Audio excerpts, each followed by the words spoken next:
our chapter is environment for yoga.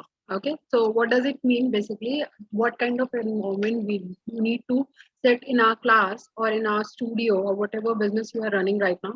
So if you are a teacher, if you're considering yourself as a yoga teacher or a businesswoman who is running yoga, so what kind of the major part is yesterday we have learned that what things are necessary, how you need to make a sequencing in your classes, how you need to entertain your students in your classes, in which form you need to entertain them. So today the point would be including in sequencing also the major part is environment. What kind of environment do we can set for our students? Also, students and clients they look for a good and healthy environment wherever. It's not only about yoga classes or something. If you're going into a gym, if you're going into your class like theory class in your schools as well, in your colleges as well, you are looking for good and healthy environment in the class to spend, where human beings are spending their times out like 9 hours, 10 hours, or minimum 1 or 2 hours also. Then also they are looking for good and healthy environment. So our basic responsibility is to set a healthy and good environment in our yoga class so that each and every client and student of ours get entertained and get interested while doing any activities. So basically, if we think about here in book, it is mentioned 5 points that if we think about the yoga environment. So what does the first thing comes in our mind? First thing is like sight. What do we see? Sight means after entering just into the class, yoga class, what do we see? We see the environment, we see the infrastructure. Sometimes many the major thing also infrastructure also gets attracted, right? If it is attractive, you automatically there will be interest in you to be there to communicate there with the person, right? And if you'll not like the infrastructure, if you are like okay fine, but see, there are two kind of people. One who is focusing on the infrastructures also, environment also, people who are there, how they are communicating, are they friendly or not. But some people are there who do not focus on infrastructure or something. They are just for their yoga and that's it. Okay. So in both the terms, both are okay. But what as a being a teacher, as a yoga teacher, we need to focus on each and every parameters to make at that point of time. So first one thing would be sight. Sight means what do we see? So that imagination we need to keep in our mind that okay, if we are opening our yoga studio or maybe we are a teacher in somewhere. So if client and student are coming, so what things they are looking for, what they'll be looking, we need to set up our studio or our class accordingly. Okay. The second one would be hearing. What do we hear? That if we are coming, if you are entering into your class, right? Hi, Jwala. Right now. Okay. So, Jola, today we are completing environment of yoga. Okay, we are the topic of teaching methodology is environment of yoga. Yesterday we have completed sequencing. Okay, yesterday we have completed sequencing in phase of yoga class. That means the sequencing how we do make a sequence into our class. What are the criteria to make a sequence so that one student or the client will be interested in your classes. And there are certain kind of procedure which you need to follow. Being a teacher or instructor, you need to follow. There are certain kind of procedure so that your class should move in systematic manner and in a good functional manner. The pace of yoga means that what kind of environment, what kind of gestures you're giving to your students or to your clients. So these are the topics we have covered so far yesterday. Today the topic would be environment of yoga. Okay. So I was just explaining the first topic. The first topic of creating an environment which you go into your class. So the first topic was sight. What do you see into your class? If you go in yoga studio, suppose if you are a beginner or something, as a student, if you go, what do you see into the yoga class? What makes you attractive there?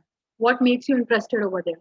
So these are the major points which you need to keep in your mind while being a teacher. That what are the things you need to keep in your class so that one will come and will get interested to one in your class. The second thing, what hearing? Hearing means what kind of gestures you are giving to your clients and to your students, right? If you are speaking in very polite, in very calm manner, of course they'll feel good, right? They'll respond to you. They'll feel interested. They'll keep if you're talking in very polite and good manner to me, of course we are human beings. What we are looking for? We are looking for the good gestures and good words from other people to communicate. So always communicate in calm and peace manner. Always listen first. Listen what your client's requirements are, what your students' requirements are, and then communicate accordingly. Then you need to respond and you need to answer. Okay. So hearing, then smell. Smell means if you are going into class, there is a something smelling very bad, right? You can't stay over there. You can't, you will be, if everything is good, environment is good, teacher is fine, everything is good, but still, if you're going, because eventually you need to spend at least 1 hour minimum there, right? And if you can't, if something's smelling bad, if that aura is so bad to wait over there to stand, you can't go there, right? So smell, this is the major thing you need to take care in environment. See, everything includes your infrastructure, your smell, your, even your cooling condition. Is it your fan is working properly or not? Is your AC is working properly or not? Is your mats which you are having, you have arranged for your student, is it good quality or not? Because if it is a bad kind of quality, the student will not, they will not be comfortable to practice on that mat, right? So each and being a teacher, you have to take care of each and everything while running your classes. Then that is love. Love, what does it mean? The gesture, again the gesture. What, how do you communicate to your students? How, if there are kids in your class, kids yogas are also there. So there are chances that kids will also come to take a class into your studio. So there, how do you communicate to kids? It's not like you need to communicate rudely with them. If someone is not understanding one time, two times, three times, so as Arina explained yesterday as well, that what time, what makes your mind calm and composed, and then again you have to explain. Maybe you can use your experience and different kind of techniques that point of time to make them understand, rather than being like rude to anyone or getting angry at that point of time. You need to think, you have to take a time, you need to take pause into your mind, but that too they should not recognize it. You need to think, okay, fine, I have explained 5 times to this boy or to this girl or to this client, but again if they, she or he is not getting and if they are not getting understanding, then what next I can do, what next I can use my different techniques. Maybe I can show them a video, anything you want, right? Anything which makes them understand or comfortable. That is the smart thing you need to process into your mind at point of time. Okay. Now, next is laughter. Always keep smile on your face. Or it's not like you are just rude, you are serious, your expressions are so angry. Maybe see some people are there, they are, that's not their fault. Their expression, if we talk about me, my expression is there only. I can't keep, always I can't do that. So it's not my fault, but yes, being a yoga teacher, it's my responsibility to always use to smile, because if I'm only looking sad, rude or something, how my clients and student will smile? They'll think, okay, ma'am, maybe teacher is rude, maybe teacher, because everyone thinks, thinking is not the same, right? Maybe someone will take by the way, or offensive if I'm always talking like this. Or so always think about your expression, your hand, your hearing power, your sight, your environment, which includes your every part of your infrastructure, you're including your fan, your mat, your washroom, everything you need to. There should be a proper hygiene into your class, right? If someone is coming to you into your class, the basic thing in hygiene, everything includes, all kind of cleanliness is included. Okay. Now there are some major points that have been given. So many points are given that what are now they have categorized what each and every point you need to take care. So we'll go on that quickly. Maintain a clean, visually appealing and orderly space. So that I have told you, you should, the class should be clean and it should be spacious. It's not like if 10 students are entering into your class, there is no enough space to stand. How will you manage that time? Right? You can't do that. Go, okay, go 5 students, go outside, five will practice, and then again five will come and five will go. You can't do that. So always make your space so much spacious so that anyone, if number of students, maybe they can increase or something, they'll not feel any kind of difficulties to do practice into your class. Okay. Now, creating a welcoming mood, always creating a welcoming. See, if someone is coming, like for example, there are chances when we are into a class at that one day, maybe there are some days when people will keep coming for inquiry, for admissions, for, or maybe if we talk about inquiry, people, that point of time you will get disturbed. If the receptionist is there at certain point of time, the teacher has to go there, right? They have to go, they have to introduce themselves, they have to entertain them. That point of time, always keep in your mind that you 24 into 7, you have to keep it in your mind that you have to be in your welcoming mood. Because if you get irritated after the 10th person or 11th person is coming, okay, fine, come, these kind of attitudes you can't show them, right? So always make your mind, if there is so much chaos in your like studio or something, that point of time also you have to keep your mind composed and calm. Okay. Now another is like help students feel comfortable with their surroundings. So see, overall, I'm just telling you each and every point which has been covered here. You can go through that.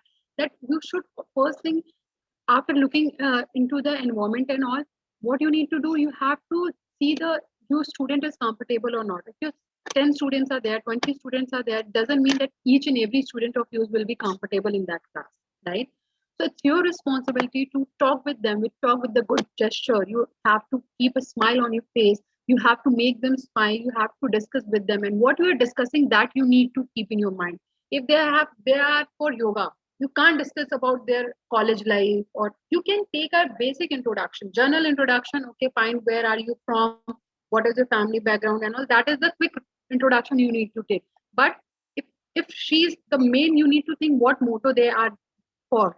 So you need to discuss about them with a very calm, very good, showing very good gestures, so that they will feel so much comfortable. They will feel, they should show so much interest to you and your studio as well, that there are no chances, there should be no doubt in your mind that she'll or he'll come to my class or not.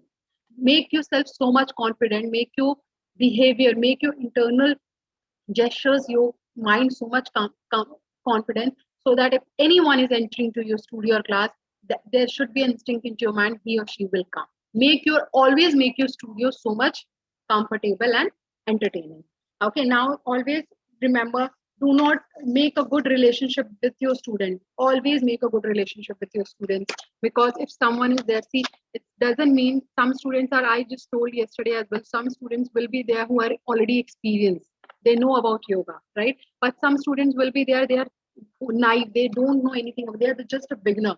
So it's your responsibility to, you have to entertain them, you have to entertain them in a good manner and in a proper manner, so that they should not feel, okay, I'm beginner, she, my teacher is not entertaining me, she's not focusing on me. So these kind of things, which always each and every client and students have their back of their mind. Okay, my teacher is giving me time or not. If suppose I'm taking a theory class, and always at a certain point of time, if I am always repeating one name, a, okay, then it's obvious that every student will get offended for that. Why? Because everyone has their same requirements, everyone is sitting for the same reason, right? So it's always the responsibility of teacher to treat equally, although students are not sitting in their class, which are there in equal manner, but you have to treat them equal. Hello, sir. Hello, Jola. Yeah, share some Mm. next. Sorry, am I audible? Yes, you are Yes. audible right Yeah, now. sorry. Yeah, there was a power cut. I'm so sorry. So basic, I think weather is not good here. So basically, I was on the topic this environment part only. So basically, if you are like, if you're in your class, if any they are not comfortable with the, if I'm talking about, I was talking about myself. So I need a good environment. That means I need a hygienic environment. I need a need clean, neat and clean studio. I need eco-friendly people, right? I need my instructor and everyone should be focused, should be professional. See, if you're not professional, also, you should not get personal to your student any point of time. Never. Okay. You should be professional and friendly too at the same point of time. So you can be that, being a professional, you can be that. Because if you're talking rude with someone, or maybe if you're not showing interest into your students or client, why they'll come to your studio, while they'll do yoga, they can go, there are n number of reasons, there are n number of studios they can go for, right? So to make your class different, to make yourself a different teacher, so that each and everyone should be attracted towards your studio and towards yourself, you need to set some of the good parameters into yourself, right? That you need to decide what different kind of gesture you can show to your students and clients, so that they'll be interested in you. Okay. Now, okay, there is a topic, there are different kind of topics also that you need to take care of. Sitting of the class, so always take care of the sitting of your class. It's not like people are sitting just without giving gap, they are just sitting in front of each other, or just sides of each other. There is no gap between them, they are not getting enough space to sit. How they'll do yoga if they are not getting enough space to sit in the class? How they'll do yoga? So you need to take care of your sitting space also. That should be comfortable, that should be comfortable to each and every students. Okay. You need to take care of yourself also, where you are sitting, where your students are sitting. It's not like your students are sitting everyone is sitting with the good space, but you are sitting with the less space. That is also because if some of the asanas or something you need to show them, how will you show? Or maybe if you are sitting uncomfortably and they are sitting very comfortably, that environment is also not good for your students and for you as well. So always take care of sitting show, and not only about your class, see about your student. If someone is coming for your inquiry part or anything, or maybe if they want to have a look about your studio, you should keep a different sitting area, space area for them as well, and it should be very comfortable with them. Okay, so that both your class and that reception part, maybe we can say, that should not be included with each other. Okay, that should be different. Okay, now incense in yes or no, that means a common question when it comes setting up of yoga class, whether it is incense or not. Maybe you have been to yoga class where the room is small and the incense is burning through the practice, the room becomes smoky and smell. So basically it doesn't mean if someone is there in your class who has this, you need to keep care, you need to give a proper instructions to you into your class before entering into the class. If someone is entering, if someone is coming, maybe they are students, they are your clients, or if someone is new into your class, they are coming, there should be a proper instruction before entering into your class. No smoking, no smoke, no such thing, uses of such thing which will harm to your class or make your environment dirty. Okay, so if, and also you need to take care if someone is not doing into your class but outside of the class, that is also your responsibility to take care of. Kind of, because see, doing yoga, there is a major thing which you do is inhale and exhale, the breathing. Your breath is very important there, and you whole practice depends on your breath. You coordinate your asanas with your breathing system. But if there is a smell there in your class, if something which is making you uncomfortable to breathe, to do inhale or exhale, that point of time your mind will not work, you will get disturbed, right? So that is the responsibility of a teacher to take care of. There should be nothing that should disturb your mind or a student's mind. Okay, background music, it's not like you need to play Bollywood while doing yoga, it's not like you need to play Hollywood while doing yoga. You should always, if you're playing a music, if you're making your environment very calm and very like light, that point of time your selection of your music should be very appropriate, right? It should be very light, very calm. Like if you're doing meditation making, maybe you can use that such music as well, which is very gives a calmness to your mind. So selection of music should always be in a proper manner and appropriate manner. Be aware of your personal outlook. So always do not mess up with your personal things into the class. Teachers should always keep their personal stuff out of the class and then enter into the class, right? Even to your students, always you need to teach, if until unless there is something not major. Okay, if something is not much bothering you, because see, these are the things which something is, if it is something personal running into your mind or until unless it is not major, you should always keep it out of your professional life and your classes. But some criteria are different, some scenes are different, where you need to, if you are disturbed, you're really very disturbed, if something is going on, then you, what you need to do is that point of also time. See, being a teacher, never and ever bring your personal stuffs into your class, never. Because you, what you'll do, you will not discuss to, students are not there to discuss about that, your clients are not there to discuss about that, they'll not give you solution about that. So why to waste their time and your time? But if student is there, if somehow they are disturbed, your clients are disturbed, then they can't focus into your class, that point of time you can discuss with them and you can give, without wasting much time or something, you can discuss with them, you can provide the solution if it is possible, or you can make them calm if it is possible. Okay, now, so you know the difference between how you teacher has to react in their class and how they have to handle their students and client into their class. Okay, and it should be a highly professional while you are running any kind of business, but that too without hurting anyone, without making offended with anyone. You should run your business carefully. Okay, what is queuing? Queuing means that is the same thing, you know how you, it's a kind of word sequencing we have used yesterday, previous chapter. It's the same thing, queuing. What is that? Basically, you make a queue. Okay, you make a queue into your class, that by after which like sessions, after which asana, what you need to do, not only about your asanas and your meditation pranayam, your exercises only, but also for the human being, for your students. And students also, you make the queue. For example, if you have a 3 sessions in a day, that point of time You decide, you give timing to your clients, to your students. Okay, what time you are comfortable, or maybe if I'm running, this is the time for my sun salutation, this is the cue of my sun salutation.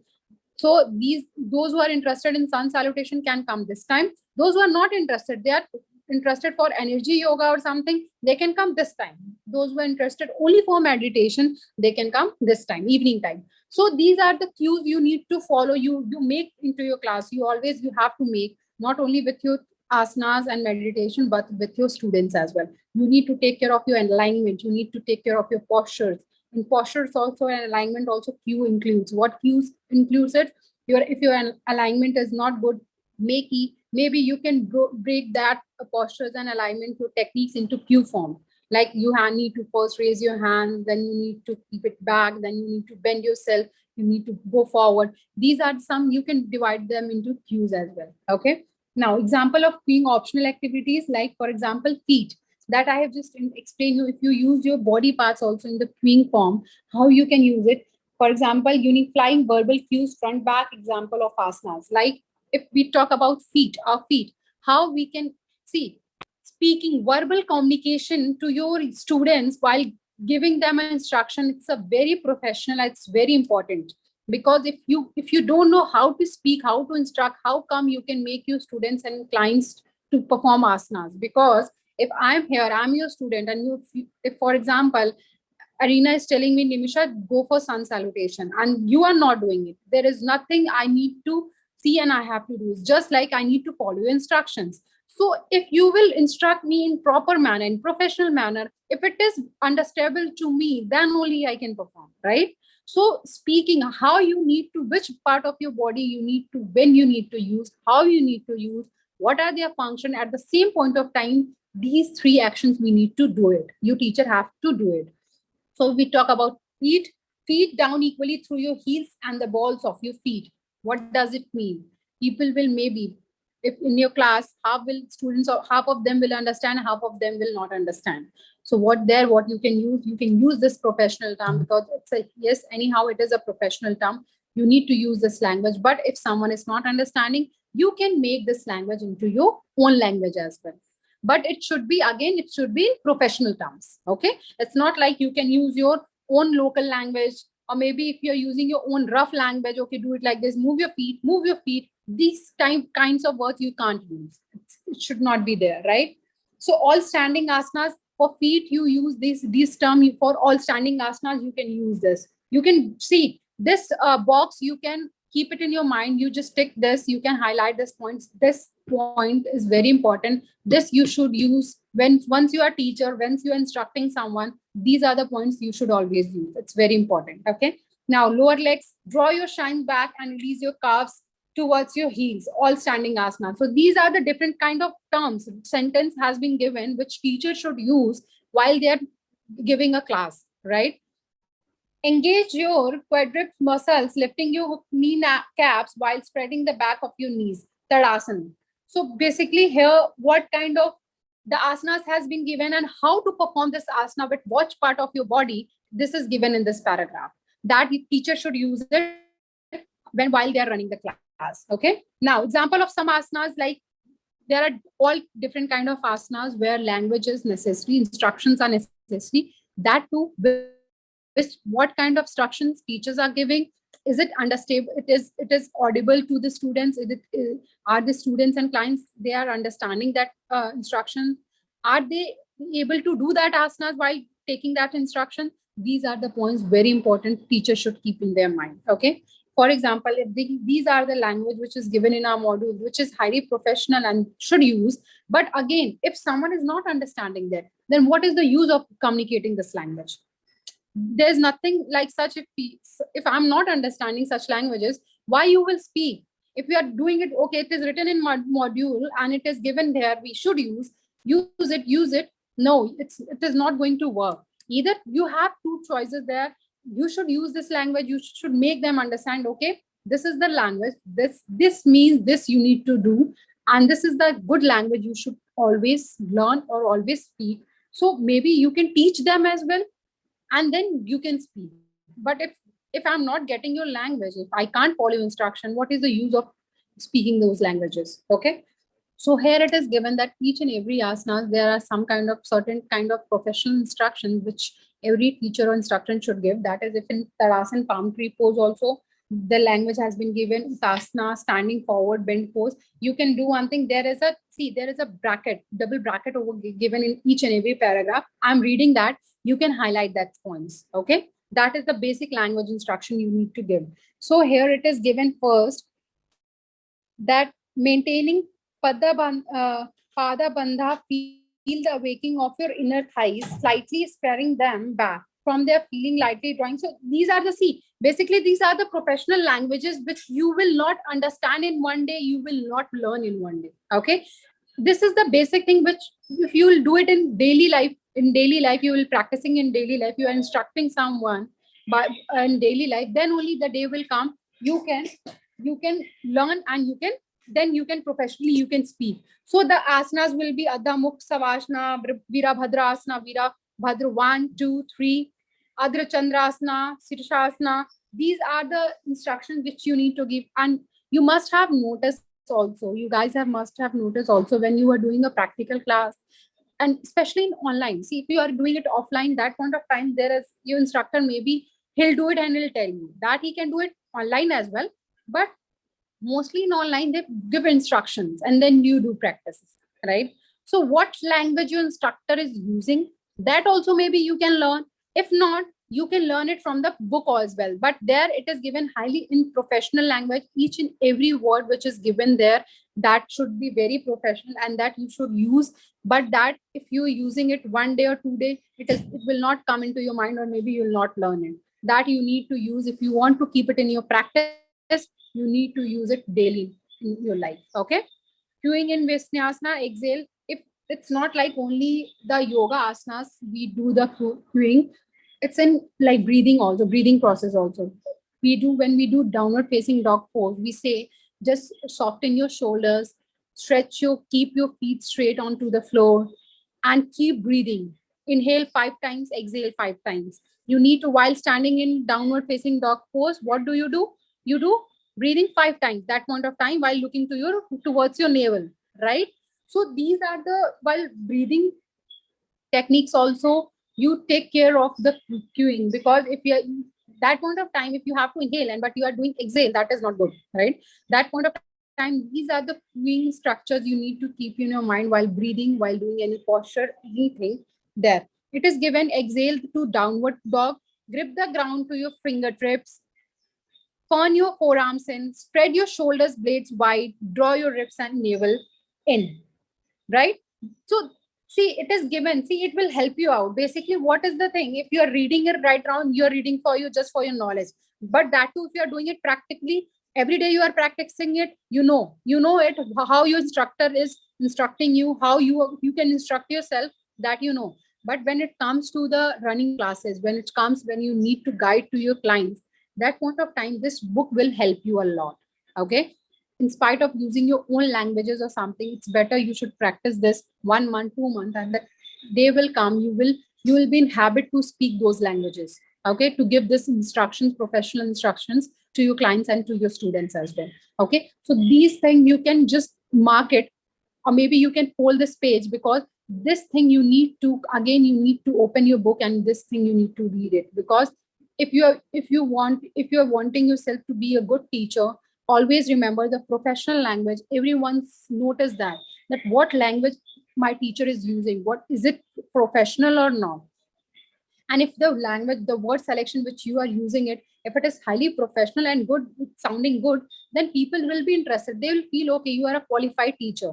If you are using such languages, okay fine, which is not systematic, the words are not decided, and it doesn't, it is not showing a good meaning or a proper meaning, if someone is not understanding it, what is the use of that language? People will not be interested, you will not look professional at all. Okay, so this language about breathing techniques, if we talk about asana sequencing, queuing, so these are in queuing structures, the breathing is also included, the asanas are also included, and how do we instruct them, that you need to see into your book and then you can learn. It's not a matter of one day, it will take time, surely it will take time, and then only you can keep it in your mind.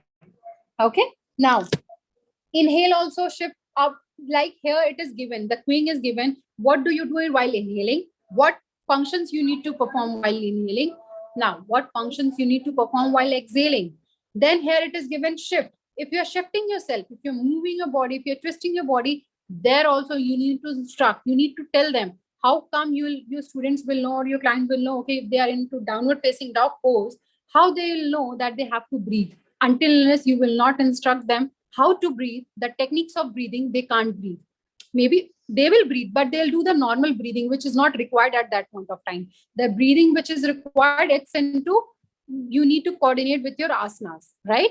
Now, exhale, while exhaling, what they have to do? Again, inhale. So when they have to exhale, when they have to inhale, when they have to shift, when they have to keep their breathing normal, when you do sun salutation, traditional salutation, when you are doing pranamasana, there you need to keep your breathing normal. When you do raise your arms, there inhale and exhale. When you do half plank pose, that point of time, you need to hold your breath. So until and unless, if you don't know, how will you teach anyone? And if you know that, but you are not telling them, you are not instructing them, then all the sun salutation or any yoga pose, they'll do it in equal form. They'll just keep their breathing normal and they'll perform it, which is not right. Okay. So always remember, if you're instructing someone, that the sequencing which you are following, there should be a queuing with the sequencing as well, that when they have to inhale, when they have to exhale, when they have to bring their arms up, when they have to bring their legs down, when they have to bring their head down. So these are the instructions which is very important for yoga teachers to instruct their students and clients. Okay. Getting familiar with some queuing terms. Okay. So what is that? That same thing again we have learned in the respiratory, in the physiology part also. That is abduct and adduct. Okay. Away and towards. Okay. So you have to tell them that, okay, if I'm doing yoga pose, then sometimes if we are doing mountain pose, you have to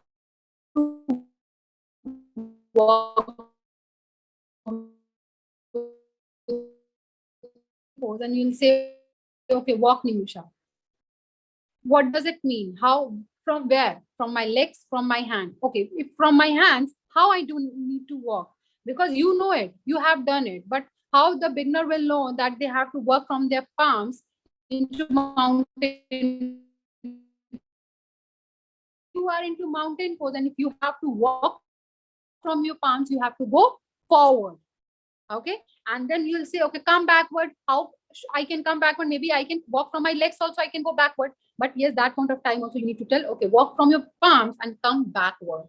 Okay. So these are the terms which you need to use to your in front of your clients and your students. You need to tell them, okay, forward means walking from your palms and then forward, not from your legs. Okay. So major body parts, how you can use, and certain point of time when you can use all your body parts in to the same direction. There you need to tell them, okay, this part you need to use while exhaling, this part you need to use while inhaling. Okay. Now bring your biceps in line with your ears. So how, like if you're doing downward facing dog pose, you are like this, so your biceps is just in front of your ears, right? If you're doing it like this, it's not right, right? Maybe if you're doing it like this, if your face are hidden, that also if you're doing it, that is wrong. So that is the language. It's basically meaning the language is the instruction which is understandable to your students and to your clients. That should be in easy and in professional manner. Close your eyes. That means if we are doing, here it is given in your book also, and it is well known, when you are doing Tadasana, that you can perform while closing your eyes, while opening your eyes as well, right? So you need to tell them, okay, if I'm performing, I'm a beginner and I'm in your class, I'm performing Tadasana, I'm doing it, and I'm doing it like this, I have not lifted my leg up there. Then what's that? I don't have a knowledge. That's why I know Tadasana means this, but I don't know I have to lift my body up. I need to close my eyes, and I have to coordinate my breathing as well with such asanas. That you need to tell, okay, Nimisha, now lift your leg up. Now I don't know how to lift leg up. Maybe I'm thinking, okay, I have to jump. Lifting leg means I'm thinking I'm to jump. There you need to tell, okay, what you need to do. You have to lift your leg while with your toes. You have to bring your toes down, and you need to bring your leg up there, and then you need to close your eyes. So these are the instruction when you will be giving me, then only I can follow, and then I can only do it. Okay. See, One thing more, if in your class so many foreigners are there, Indians are, every kind of people are there, right? And in every country the languages are different. If we talk about English also, there we have a different kind of essence, right? So that also always keep in your mind, the essence which you are using, that should be understandable to everyone, right? If, for example, if we talk about any girl or boy, if you are using any word, if you're pronouncing any word, right, and they are under, one of them is understanding, other one is not understanding, you should always keep your mind, the word which you are using, that should be understandable to everyone, because the pronunciations are different. We pronounce in the different essence, right? So always remember, pronounce each and every word with the in the common manner, that each and every should be, everyone should be getting it, and then they can follow it. Draw your shoulders down to your back. Now draw your shoulders down to your back. After listening it, we can't understand it in one term. We can't, what does mean drawing your shoulders to back, which means that if you say soften your shoulders, that we understand. Okay, now you have to lose your shoulders. Okay, you have to, don't, you have to give the pressures onto your shoulders. But drawing your shoulder, that means you have to go down. Okay, so if that languages, if you are using in front of your students or clients, and you know they will not get it, you can tell the alternative, you can tell them the alternative of the other meaning of that language also. Use that language as well and explain that language at the same point of time. Okay, now when you're doing chaturanga, four-limbed staff pose, here it is given, hug your elbows to your sides in chaturanga dandasana. Okay, so basically hug your elbows to your dandasana.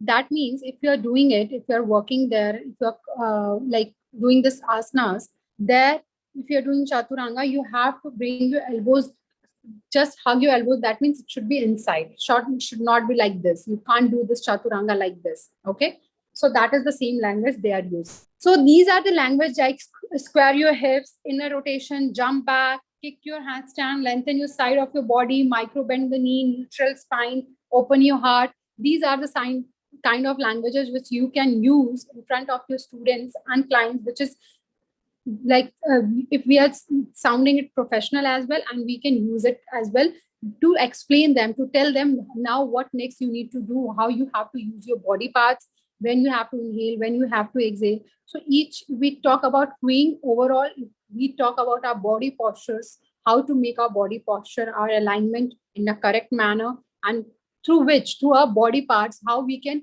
move our body parts in which function, which direction, where we need to move, how we need to move, when we have to exhale and inhale. These are the things included in cluing. Okay, so understand, these are the languages which we were using for in the part of cluing. We use such languages, and these languages are very much, should be very much professional to instruct our students, to instruct our clients, because if we do not know, see, it's our body, but we don't know how to use our body, how to tell anyone to use your body parts. Being a teacher, how come they'll do the asanas? How? Because see, in our certification course, what we learned, we have learned to how instruct anyone.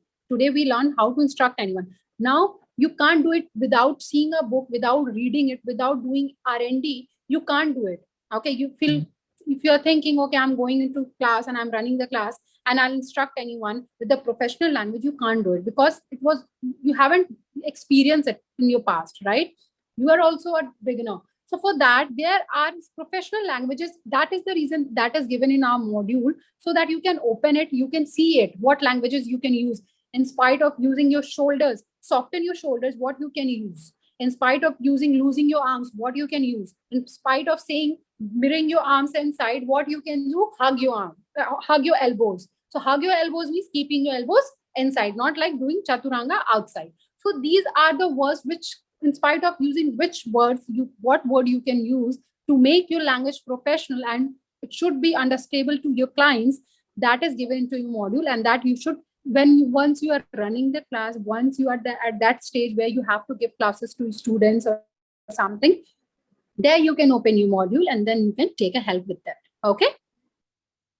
Okay. Once Aina will come, then we'll start adjusting and assisting yoga asanas instruction. That is the next topic. What is the adjusting and assisting yoga asanas? That is the same thing. How you can adjust, for example, me and you, if we are in the class, If we are doing downward facing dog pose, or maybe if we are doing lotus pose, it is not necessary that I can do lotus pose equally, then you can do it, right?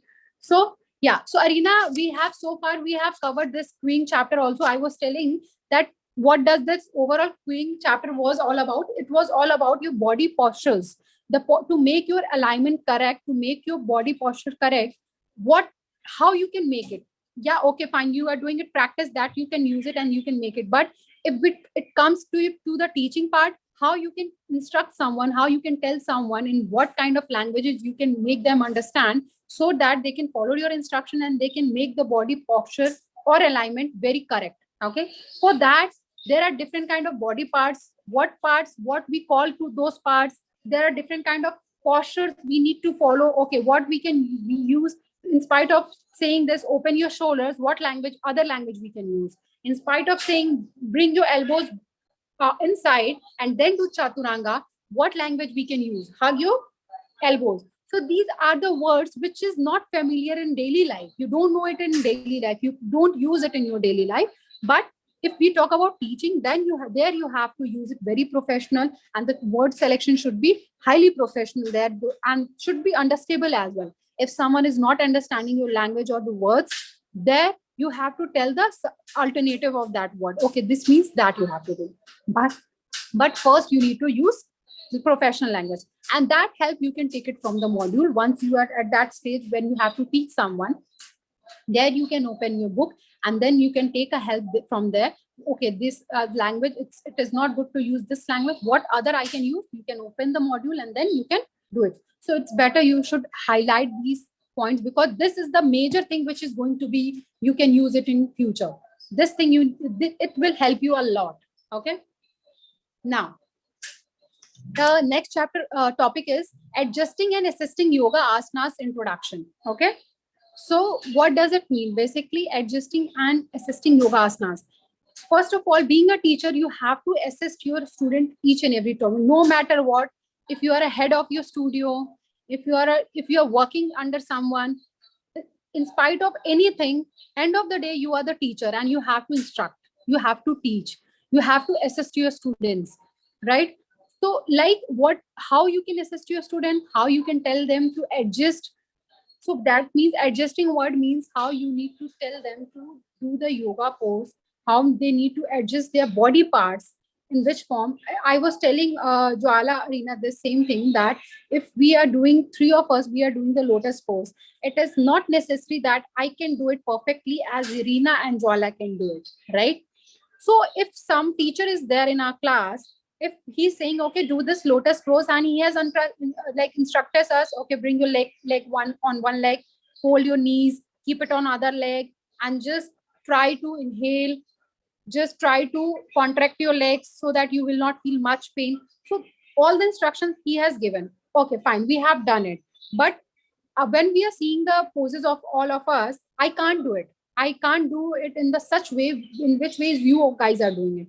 So where there, what my teacher responsibility is to, what he has to do is, there he will, again what he'll tell me, he will not entertain only me that point of time. Okay, if I'm not doing it, if we can't do it, it doesn't mean he will only entertain me, he will entertain me. Maybe what he can do is, he can just tell you, okay, okay, Arina and Jwala, you are doing very good manner. Other way which we can do is, okay, now I will teach, and now he will teach to Nimisha. Okay, he has given a good word and good gestures to you as well, and now he's teaching us a different technique, because the first technique he taught was not understandable to me. I haven't done it with that. So now he will use second technique, so that in that manner you will learn the second technique as well. You will not feel it that, okay, he's just focusing on Nimisha only, and Nimisha will also not feel that, okay, fine, he's just ended up here only, he's not teaching me another technique. Okay, so in this manner you need to balance your class always, you need to balance your student always, you have to treat them equally, even though any pose is there, any point of time. See, it's not necessary that students are only going to stuck in their class. It's totally normal, and it's totally obvious that teachers also get stuck in their class with the questions which students ask, which with the poses which student asks, because we are, end of the day, we all are human beings, we are not machines, right? So there are chances that we don't remember the asanas name. Maybe there are chances we don't remember the instructions what we need to give. We give the instruction, but that too it is not in highly professional language, but we give it in some manner. But if it is understandable to your students and client, that is fine. That is nothing you need to worry about, that is nothing you need to take headache of. Okay, so there is something, if you're stucking somewhere or there you need to always keep in your mind with what smart ways you can bring yourself out of it. There you have to always think into your mind that okay, these are the possible chances, and maybe today I'll get stuck with some portion, so how I can, you can't sit idle there. You can't sit you can't sit you can't be make yourself numb there, and you can't sit like that.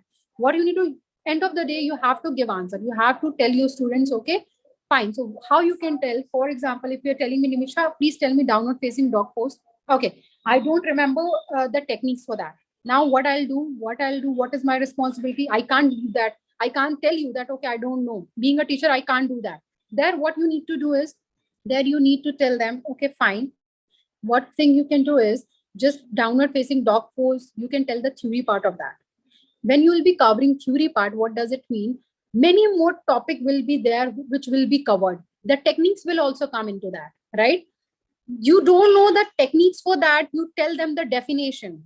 If they will understand the definition, there are highly chances they will know the technique as well. Okay, after that you can tell them, okay, downward facing dog pose in Hindi we call them this. Okay, so now in this pose we do this time of inhale and this number of exhale. Okay, and then after that you can practically tell them, you know the pose how to do it, tell them that. So it will it will be a kind of bunch that you have covered definition. You just tell them the pose also, you tell them the breathing techniques also. So somehow you have told them whatever you have in your mind, you just told them, you were not numb at that point of time. So maybe that is the thing through which you can make yourself out of it, and you can just tell them, and the student will not, that point of time they will, no one will cross question you, because you were not remembering the technique, but you were remembering the definition for it. You were knowing how to perform that pose. So that is also enough in it itself. So never think that if you are stuck somewhere, you don't have a knowledge of anything, or somewhere you don't have sit idle. Always keep your thing in your mind. Make your mind run each and every point of time. Make your mind so much enough smart, so that if someone is cross questioning you, if your student is something, because see, you being a teacher, if in your age or maybe in my age, we handle each and every age group of people. It's not like we will only handle kids, or maybe we'll only handle kind of our age. We can handle 45, 50, 60, and they are much more knowledgeable people. There will be some kind of people who are beginners, but there are chances people are there who are all about, they are very much experienced into yoga. They are doing from their early stages, and they are why they are here. They are just to make them in routine. People, mostly clients of age group of about 50 or 60, they why they do classes, they to make their self in routine, to make their self in healthy, or maybe if they are suffering from many disease, diabetics or heart or BP or anything, to make their some internal part of their body healthy, to join your classes. So there you need to be very calm, very composed. If if you are stucking there you need to use the trick adjusting and assisting. You, as smartly you will adjust and assist your class, you will not face any kind of problem or any cross questions which will make your image down. Okay, so how you can use it now? Why do assist our, why do we the first question in your module is, how do we assist our students? So basically to easily correct alignment structure of their pose. The first thing is to make their postures correct, to make their alignment correct. If someone is doing right, someone is doing wrong, then who is doing wrong, you have to assist them. Okay, no, not like this, we need to do like this. Or maybe you'll just go in front of them, you will touch them, but always touch your students in very gently. Either he is boy or girl or woman, married woman or man, anyone, and always ask before touching. Never touch anyone before us taking a permission, because there are chances people take it offensive, and it's not a good manner, right? So being a teacher, always, if you're instructing someone, if you're making their postures correct or something, if you're assisting someone, If there is one-to-one session only, then also you need to ask, okay, can I touch you? Can I make your alignment correct by touching it? Okay, if it is not, you can just show it. You can do it and you can show them, okay, do it like this, and then they can see it. Okay. Now, to get the student into their foundation, to make their foundation strong, always make your students' foundation strong, because your foundation was strong. That is the reason you are here. Okay. That is the reason you know it, where your student is going to start. Being a teacher, trust me, after a certain point of time, after taking experience, even if you're being a teacher, no, if you're taking 2 clients classes, 3 classes, you will be knowing it that this student, where now next what he's going to, where he's going to start. You will always know where your student is going to start. So prepare yourself accordingly. Okay, always prepare yourself. It's not like in one day you will know it. Once you are in the habit of that, if you are teaching, you are exploring a different kind of students of different age group with the various different type of problems. That point of time you will easily know where your student is going to start, what next question they are going to ask, what next, what is running into their mind. You can read the body language of your students. Okay. Now, to depend the student understanding and feel for the asana. So basically, what is the understanding of your students? Is it he or she is understanding your techniques or not? He's understanding your alignment, the alignment which you are teaching them to do it. Are they understanding or not? That you need to always keep in your mind. To provide a hand to breathe, want to consider, feel and confident about. So always tell them, always notice your student's confidence. If he is in confidence with you, fine. But if he is not, you need to work hard on your student, because if your student is not only confident, he is not showing the trust on his teacher, how, there is no guarantee he'll be coming next to your class or not. Okay. So always think about, always look for the confidence and face of your student. And for that, what you need to take, you have to build a trust. Okay. Then only your students will be in the confident of yours. Now, when do we do it? Is the student ready yet? For example, if I'm not ready, I'm into your class, this is my first day, but I'm not ready to perform sun salutation. You should always read the language of your students. See, this is the policy of your class, that first day we do sun salutation, traditional sun salutation. Okay, fine, you have informed your student. But maybe he's not comfortable because of injury, because of disease, or maybe he's not prepared. So, and you want, because there are 10 other students, they are ready. So how will you manage such situation? Anyone, Jwala, Arena? For example, you have 20 students in your class. One student is not ready to do sun salutation, but that too, it is in your policy that first day you teach sun salutation. So how will you manage such class? Any idea? There, what you can do, you can tell them, you can very calm and composite manner, you can tell them, sir, ma'am, this is our policy for sun salutation. Okay, if it is okay, if you're feeling not comfortable to do it, maybe if you have an injury, you can ask them, maybe, ma'am, there is any injury or any kind of pain you are suffering with, anything, he is saying, okay, this is the injury, there you leave them. Okay, fine, you don't do this. You, in spite of doing sun salutation, do different thing. Tell the different asana which is he or she is comfortable for. But if there is no injury, no pain, nothing, just because of mood, he or she is not ready to do it, he wants to do very easy thing or something, you can, there you need to motivate them. It's not like, okay, ma'am, no, you have to do it because this is in our policy, please do it. You don't have to force them. There you have to, you use your smart mind. You need to motivate them, ma'am, this is very, sir or student, you have to do it because this will benefit you this thing, you will notice the change after doing this, and maybe you can, if you'll do it, you'll feel good, at least try once. Okay, so these are the things which you need to tell to your students. You need to motivate them in spite of forcing them or making them demotivated. Why you see others are doing, you are not doing it, please do it. These kind of words you can't use in front of your students. Okay.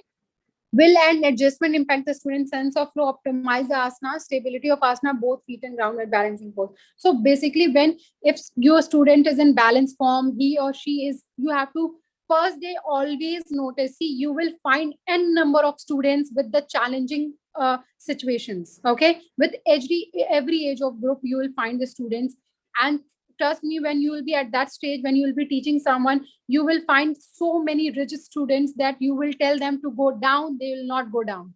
There you need to use your patience level, there you need to use your smart mind, you need to use your composite manner. So basically, if you are using, always remember, if you are teaching someone, saying any student, First day, always notice the body language of your student. Always.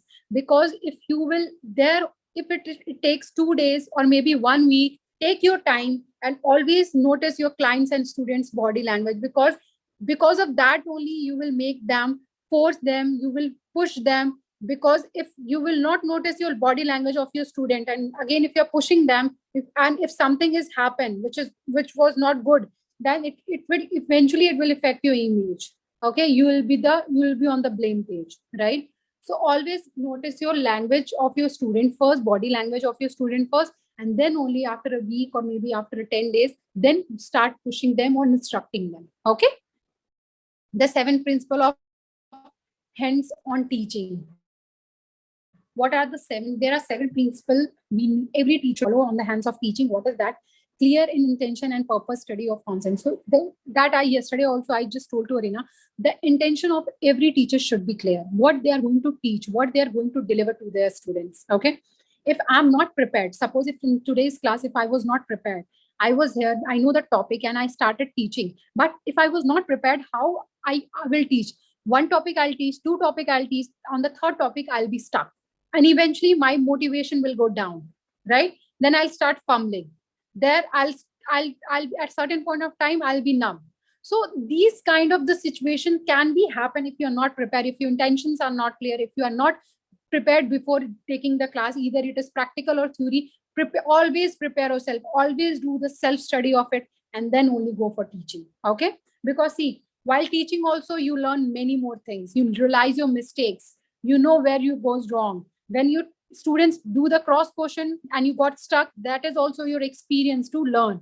Okay, now next time I need to work on that. So always make yourself prepare, always make yourself in your mind, and you need to tell yourself that okay fine, if I'm going to take class for 1 hour, it should be 1 hour. It should not be less than 1 hour, maybe, or 10 and 5 minutes is fine. It can expand or something into the discussion or maybe the question part of this reviews and all. But it should not be like a 1 hour class is there, 1.5 and 2 hours you are spending, because the student is also, he is also, she is also mentally prepared for that point of time. Okay. So give a knowledge to that person till that time only, till that time they can take. Because if someone thing is going, if you are putting the knowledge into them, but they are not getting it, what is the point of discussing? Again at certain point of time in the next class, you will ask, did you get it? They'll say no. And again then you have to do the study, and again then you have to make the same thing. You have to give up same energy, you have to waste your energy. Okay. So waste your energy or use your energy till the time it is right. After that, just stop yourself, let them process the things which you have conveyed to them, process yourself, and then again next day you can start a fresh start. Now, visualization always. See, have you heard about mindfulness? You must have heard about mindfulness. What is that? There is a something which you tell to other one to visualize, right? To know, to experience something which is not in front of you or which is not around you, right? So visualization is a kind of same thing. If you're learning something, if I'm teaching you something, for example, I'm teaching you teaching methodology, the topic so far we have covered in, into your mind, there are chances into your mind that you were thinking, okay fine, you are visualizing, okay, if I'm a teacher, or maybe Nimisha is teaching, she is a teacher, one the day will come I'll be teaching. If I'm teaching the same thing or not, or my techniques would be different, or my language would be different, or my the word selection would be different. So these are the visualization which you are visualizing in current class also. Is it right or not? You are visualizing it. Maybe if you're not visualizing it, you are noticing me. Okay. If you're not doing any visualization or something, but that point of time you are noticing my gestures, my language, my word of selections, you are noticing that okay, where Nimisha is going wrong, where Nimisha is going right, what are the things I need to learn from Nimisha, right? So these are the different kind of, there are chances of okay, this thing I don't have to do, Nimisha is doing this in class, that is not right. So these are the different kind of mind perspective each and every student is also thinking, your clients are thinking. And being a teacher, you should think first, you should learn first that what are the gesture you need to use, what body language you need to use, and everything we need to use. Okay. Now go to the wall, X-ray vision, focus on you, zip up the throw and midline. So that is the same thing which I have covered so far, where you have to stop, where you need to start, what topic, where you have ended, start from other topics. It's not like you have end your topic and from there only again you are repeating the such topics. Okay. So these are the things you need to take it, keep it in your mind, where you need to stop, when we need to discuss, when you need to stop, which topic you have to prepare, make yourself prepare before taking any classes or something. Okay. So these is the topic which we have covered for this adjusting and sequencing. I'm so sorry. There was a principle we have. I think one topic is left here. The seventh principle was teaching what you know. I'll just tell the principles of seven. Here it is in book and it is given, and that so far it is explained. So I'll just tell you the highlight of that point. I have explained it in detail. Teach what you know. If you don't have a knowledge for anything, don't teach it. Just teach whatever knowledge you have. Give that knowledge. Ask permission to touch. That I have told you. Without permission, don't touch anyone. Have clear intention. Always have a clear intention. Don't think false things in your mind. Don't make a bad image of any of your students or clients into your mind. Move with the breath. Always, that I have explained you in every chapter, with doing every yoga asanas, you have to coordinate each and every asana from your breath. Okay, which is very difficult, but you have to do it. Being a yogi, you should do it. Honor cell biomechanics. That is the internal part of your body, how you are using your body, how you are moving your posture, how you are using your joints, that you need to take care of. Teach essential asanas elements. Whatever essential asanas elements are there, teach that to your students. Always. Support stable foundation. Make you always, I told you, always make a good foundation of your student. Focus on each and every student and make each and every student's foundation strong, because see, always students remember their teacher's name and the way of teaching they taught. Okay, if teacher taught you in a good manner and you have achieved something in your life, you always remember your teacher. It's not like you remember your last or mid teacher's name also. It depends the way they teach you, the way they make you learn, right? So always make your personality so much confident and so much right, so that your students should always remember, okay, these were the techniques my teacher were using, I'll use the same technique as well. Okay, so these are the topics I have covered also, that what comes in that, and which is very much understandable to you also. It's very common to understand that how, what gesture do we need to give in front of anyone. And if we are teacher, so we need to use much more, we need to give more effort to being a teacher. Okay, to make yourself calm, composite, professional, and light, and everything. Okay, so these were the topics so far in this here. Now after that, I think next chapter would be class management. Okay, so tomorrow we'll cover the class management, and tomorrow I'll finish this teaching methodology chapter, and tomorrow we'll start professional development topic. There in professional development, the topic is given about all about the certification, different kind of certification. For example, you are taking 200 hours of certification. There are different 100 hour, 500 hour YTTC teacher training courses. It is what it is all about. Where does it come from, when they started, what are the rules and regulations in that. So these are the topics we'll be covering tomorrow. I'll finish that also, professional development, because it is not nothing much you need to learn about it. It is not nothing you need to learn. It's just nothing thing you need to listen, and then it is in book. If someone will ask, you will tell them.